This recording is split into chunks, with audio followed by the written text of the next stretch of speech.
Good morning, everyone. Lots going on as usual. Today is Thursday, August 21st, 2025, and judges want a raise in Canada. They're already making more than five times the average Canadian salary, but they want a raise because if they don't get a raise, then public defenders and people who are in the court system, lawyers who are in the court system now, will stop applying, and maybe they'll start being doctors down in the United States or something. I'm just kidding. Lawyers can't be doctors as far as I understand it. I guess they could train to be doctors, not like, well, that other comparison. Governments made the airline strike worse. Patty Haydew's invocation of, I can't remember the number, but her invocation and ordering them back to work, the flight attendants back to work, backfired, and now people are having questions about why did they do that, et cetera, et cetera, et cetera. Is the increase of Indian truckers a direct response to the 2022 truckers convoy protest? Info News says yeah, so we're going to watch that segment. I think they make a good case. More canceled venues for Sean F. and his worship tour. And I'm not surprised, but it's one of those things where it's unacceptable. And I don't know. It's funny, the more they do this, the easier it is for me to see what they're doing, but it seems that it's more difficult for the general population to see it. I'm not sure why that is. The CPC is speaking out about Amy Ham being removed and fined $100,000, removed from her career and fined $100,000 for correctly identifying that there are two genders, male and female, right? And so now, all of a sudden, now that she's lost, the Conservative Party of Canada has found out about it and they're very upset. Lucy Connolly is released from jail in the United Kingdom this morning. She was released today. So that's wild. She spent 11 months in jail over a tweet that she deleted. So pretty crazy stuff. I think there's going to be a reckoning coming in the United Kingdom, but I could be wrong about that. And Ontario is banning glyphosates. Apparently that's true. I don't have it confirmed. It's not CBC News official, and I haven't seen in Ontario anything issued about this yet. But Table Salt, who has been pretty reliable in the past, says breaking unconfirmed reports that Ontario has suspended glyphosate spraying at the following locations: Pineland Forest, Spanish Forest, North Shore Forest. Keep on these a-holes. Call them up and let them know what you think. Yeah, well, I try, and other people do too. And the only thing it's gotten me so far is being added to lists, multiple lists of do not answer phone calls from this person, do not respond to emails from this person, and so on and so forth. I think that that's all I've really achieved at this point in time for my activism vis-a-vis actually contacting these people, right? Sometimes I think that I put out information that has led to lots of change, but other times I feel very frustrated that, man, it doesn't seem to matter what we do. We are stymied with idiot leaders, weak leaders, chaotic leadership, and man, it's the last thing that Canada needs, if you ask me. So I'm glad that the glyphosate thing is being minimized in Ontario. Is Nova Scotia still spraying it? Nova Scotia doesn't have barely any fires. Noel was right. Last week he called me and he was saying, listen, man, their own dashboard's saying there's no fires here. I don't know why there's restrictions. There's still restrictions as far as I understand it in Nova Scotia, and no real need for them. And previously you could maybe believe that this was for your safety, comrade, but now it seems like it's just showboating. They're just not taking off the restrictions because they're tyrannical and crazy and they feel like they can get away with it. And so far they're right, I guess. Table Salt again says Quebec is the only jurisdiction in North America that doesn't spray its forests with glyphosate for forest management. It lets its fires burn out. Now check out the fire map. So there's no fires in Quebec. No fires in Quebec. Right? They put up a sign in French and the fire reads French. And so the fire was like, oh, we got to take this somewhere else, guys. This says no French. No French. No fires here. Doug Ford is making a case, and I don't think the case is grounded in reality. He's saying that Canada is ready for an economic war with Donald Trump. Ontario is ready for an economic war. But even Ford himself in other communications makes it clear that that's not the case. He's talking about how frustrated he is with the interest rates being so high in Ontario and how much that's sapping from the economy, et cetera, et cetera. But I think if you lowered interest rates, you might be triggering more inflation again. And so there's a very, very fragile balance that needs to be struck. And it seems like Doug Ford doesn't really care about the fragile balance that needs to be struck because he's talking shit about Donald Trump, and Donald Trump could just snap of his fingers make life a lot worse in Ontario. So here's Doug Ford. Mark Nixon's highlighting this. This is Mark's video. He says, and it's got little memes and things throughout it. So we'll watch at least the first minute. But he says, Doug Ford says he's ready for an economic war with Donald Trump. Facts, only 2.5% of Americans' jobs are tied to Ontario, 5% tied to Canada overall. But 20% of our GDP relies on U.S. trade. 20% of our GDP, right? And they're not going to be damaged by this. That 2.5% can pivot. So can pivot to other jurisdictions, can pivot to other states. There's all sorts of people. There's no shortage of people who want to deliver a product for cheaper, domestic, whatever you want to say, that makes them different than Canada, where there's all these problems, plus high costs, plus high taxes, right? So why? We're not a very tax-friendly, business-friendly jurisdiction. Here's Doug Ford just being insane. Here we go. I can sit here and hammer the you-know-what out of Trump all day long, and that's pretty easy to do. Problem is, we got too comfortable with our closest friend and ally, with the United States. No one in a million years would think the guy named President Trump would come along and start an economic war with his closest friend and ally, not to mention, with the rest of the world. And the rest of the world goes back and kisses us behind all the time. Oh, yes. We aren't going to do that. We're going to fight like we've never fought before because we're Canada. We're resilient. We have the best workers in the entire world. We have the best skill set. And more importantly, we're the number one customer that buys $359 billion of products off them. And every morning, 9 million Americans wake up to build a widget, to build a part, to provide a service just for Ontario. It's close to 20 million over 20 million across the country.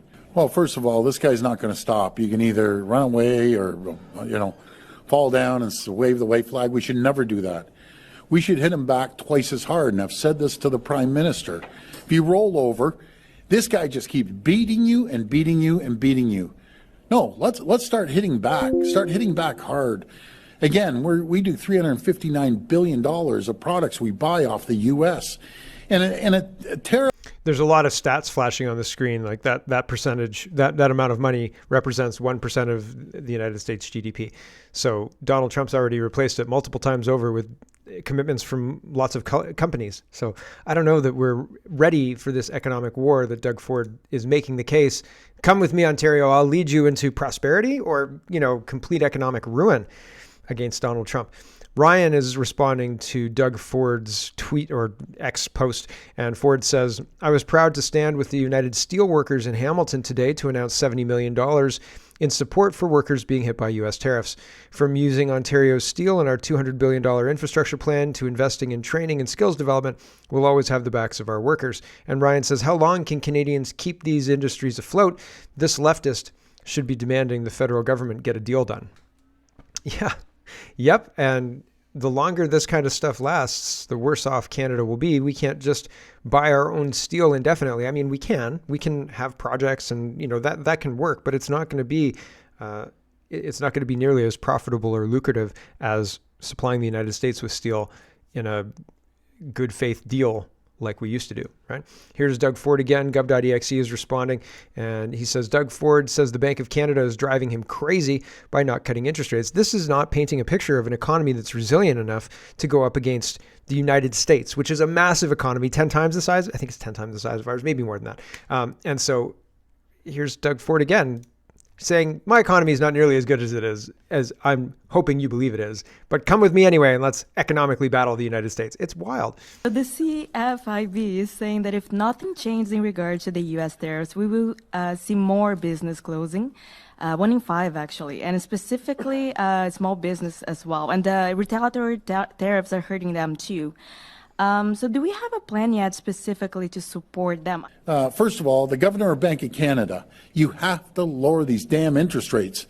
It's driving me crazy. You keep saying we get inflation below 2%, we'll lower them. Well, we're at 2.75%. Folks, there's a lot of people in this room who are going to be renewing their mortgages. And I don't want you to get hit. We need to lower that and stimulate the economy. And then the stress tests as well. The bank's throwing another 2%. I don't want to get too deep into this. They're adding an additional 2% in case the interest rates go up. Cut that back 1%. These are just simple things. The CFIB is saying that if not. So, again, the idea that all we have to do is change the lending and the monthly payment, 1% here, 1% there, 0.5% here, that's going to fix things.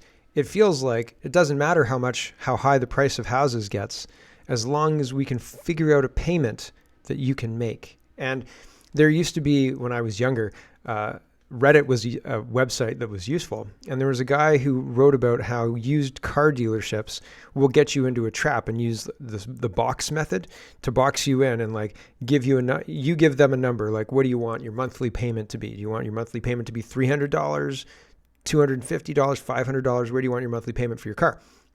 And then once you give them that, they will figure out a way to make that happen, regardless of the fees and all the rest of the things they add on. This is a negotiating tactic, and it's the same kind of thing. We're being told, listen, we want to manipulate the financial market to get you into that car or house, right?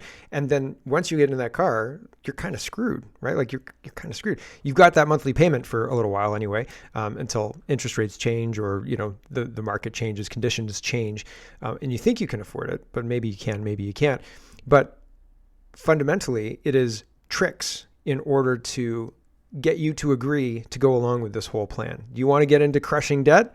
What if I can make it affordable for you, right? Like, and it seems like that's what we're being sold at the government level, provincial and federal. So I don't believe Doug Ford, and I think that the whole plan is insane. We should probably make a deal with the United States. The sooner the better. And why anybody else can't see this, I don't know. Seems weird to me. Brian Lilly is responding to Holly Doan. Holly Doan says Canadian embassy in Washington hired a $2,000 an hour consultant for tips on how to talk to Americans, including explanation of right-wing messaging. What does this "Make America Great Again" thing mean? Can you let me know? It's like a this hour has 22 minutes skit with the new Trudeau guy who's actually kind of funny. Brian Lilly gives a bit more color on this. He says, to make this story even worse, the Canadian embassy hired a Democrat firm to teach them how to speak to and understand the GOP, the Republicans. Blake Andoff, the CEO who signed the contract, is a former top Dem staffer. I can't find Republicans with any prominent roles there. Yeah. We totally know how to speak Republican. Come chat with all our Republican people who know how to talk to Republicans. We've got lots and lots of experience with that. And they're just wasting $2,000 an hour. Remember when Mary Ng was giving Amanda Alvaro $2,000 an hour for media training, and they would just go hang out and drink wine together? Remember that? I remember that. So are they just hanging out? Are they just finding a person they want to hang out with and giving them $2,000 an hour to hang out? Man, very, very, that's the oldest profession, don't you think? Andrew Lawton is responding to Mark Carney. Mark Carney says, Canada's new government will soon, this is brand new. This tweet is from yesterday, 19 hours ago. Okay. Canada's new government will soon launch the Major Projects Office to streamline the approval of highways, ports, energy corridors, and other nation building infrastructure. It's time to build big, build bold, and build now. How many B's there? There's three. There's 1, 2, 3, right? Like, build back better, baby. That's the order of the day. You understand what's happening here, right? Like, this is not an accident. Build big, build bold. They're doing this on purpose. It's very similar to the build back better rhetoric. And, well, 3 B's looks like something else. Holly Doan says federal energy regulator, these guys, CRE, Canada Energy Regulator, warns costs remain uncertain in program to subsidize small experimental modular nuclear reactors. Aid to date includes $27 million for prototype by Westinghouse Electric Canada that counts Prime Minister Carney among its shareholders. Oh, weird. In Australia, if you want to look, and I've looked, and I've showed this on the show before, so I don't want to beat a dead horse much. But if you look, Australia tried these small modular reactors, and do you know how they worked out? They weren't viable because they couldn't get the kilowatt hours cost per kilowatt hours down to be low enough, and they just weren't viable. It didn't work. The startup time was too long. The time that it worked, like the life cycle of the battery itself, because it's just a big nuclear battery, right? The life cycle didn't last long enough, so the kilowatt per hour cost was very, very high, $50 or $60 or something like that, maybe even $150. And they had to scrap it because there was no way to scale it down. There was no way to get that cost per kilowatt hour cost down. And that's not saleable. That's not workable. You can't add that into the grid. Oh yeah, look at our local nuclear energy with this experimental nuclear battery thing sitting at the end of our neighborhood street. Like, nobody wants that. What in the world? And they're wasting $27 million, and Mark Carney's profiting from that $27 million indirectly because Westing Electric is going to produce this thing and maybe make these things. I don't know. I think it's a black hole, a waste of money. People are being incentivized to believe in green incentives, but green incentives are, well, I've got the Coast guy to talk about that later in the show, but he says it's basically all a scam too. Everybody's realizing that it's a scam. That's interesting. Pierre Poilievre is finally awake to Amy Ham's plight. I don't think he's spoken about her before. National Post is reporting BC Nursing College went to great lengths to enforce ideology that rejects scientific facts, argues Michael Higgins. Fining nurse Amy Ham $93,000, a grotesque attack on free speech, according to the National Post. And Poilievre weighs in. He says a nurse with a spotless track record gets fined and suspended for pointing out that there are two genders and for praising the world-renowned author and women's rights advocate J.K. Rowling. This is authoritarian censorship. We must restore free speech and free thinking in a free country. Come on my show, Mr. Poilievre. Free speech, free thinking. Will you answer my questions? Like, come on a show that's not totally controlled by, money or ideology or wanting to be one of the big players. I don't want to be a big player. I don't want to be a medium player. I just want to do my show here and talk about politics the way I do. And I want to talk with important people on Speaking Moistly and find out what they think. Come on my show. Come on my show. We'll chat and it'll be wonderful and you'll have a great time. And I'll ask you questions that other people won't ask you. Right? Because they're too afraid, but I'll ask you. And do you know what a woman is? Right? Like, I've got lots of questions that don't line up with all of this, but you're saying maybe the right words here, but I think we're being played and I think you're part of the game. Here's Andrew Scheer. He's doing the same thing. He says, this is completely unjust. This nurse was fined and suspended for simply pointing out the fact that there are two genders. Everyone who cares about free speech should be outraged. The entire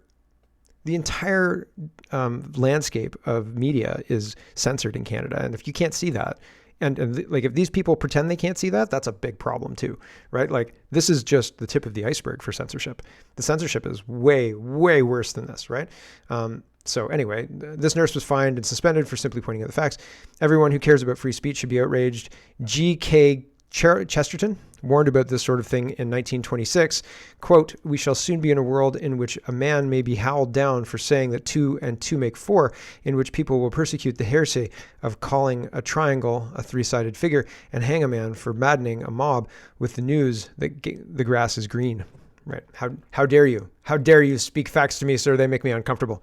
Right? Nope. Sorry about your luck, but the facts will remain, and I will continue speaking them. Blacklock's reporter says facts like grass is green, right? Like, I mean, right now it's kind of yellowy in Ontario, but it will turn green with the rain. Patty Haydu made airline strike worse, according to Blacklock's reporter. CUPE lawyers are telling the federal judge seek a ruling that Haydu made an unlawful use of the federal powers and bungled the Air Canada intervention. Well, yeah, she totally screwed it up. Totally screwed it up. And so that's funny to me, but also nobody's ever going to be held accountable. And that's frustrating. So what are we going to do? Here is Anita Anand, and she has asked the question, do you want to keep sending money to Gaza? And the answer is emphatically yes. But why do our politicians want to send so much money outside of the country? I don't know. I don't understand. Seems like it's not going to Ukraine. It seems like it's going somewhere else. Seems like maybe there are kickbacks. It seems like there's something happening that we're not privy to.